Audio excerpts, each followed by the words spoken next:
my wife said. "You're sleeping on the couch until you apologize for something I didn't do." When I first moved to Paris with my wife, Amelie, I thought nothing could shake our bond. We lived in a small apartment overlooking Rue de Vaugirard, where the light from the cafes below painted the walls in warm, golden tones each evening. I worked as a photographer, mostly capturing the quiet corners of the city, old staircases, rain-soaked streets, reflections in cafe windows. Life was simple, familiar, and full of unspoken affection.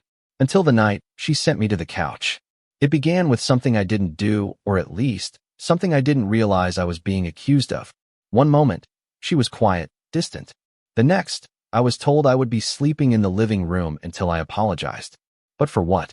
There were no explanations, only cold silence and the sound of her closing the bedroom door. I tried to convince myself it was temporary. I arranged a blanket on the couch, the same one we used to curl under during winter nights. The apartment felt heavier than before, as if the walls themselves had taken sides. From where I lay, I could see our wedding photo on the shelf, us smiling in front of the Pont d'Arts, the Seine glittering behind. It felt like a memory from someone else's life. Days turned into a quiet routine. She moved through the flat like a shadow. I still made her morning coffee, though she rarely drank it. I went to work, pretended everything was normal, then came home to the same cold distance.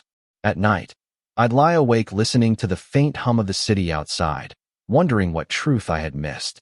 One afternoon, I found a small envelope on the kitchen counter. Inside was a photograph, one of mine.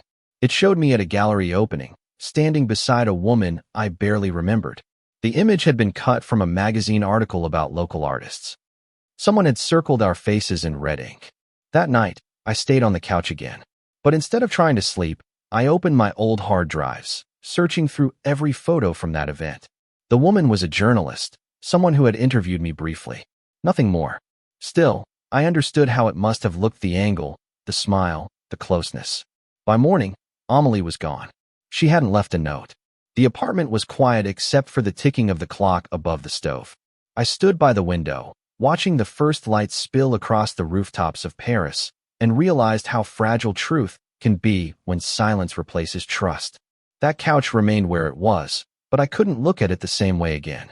It had become a reminder not of punishment, but of the distance that can grow between two people, even in the most beautiful city in the world.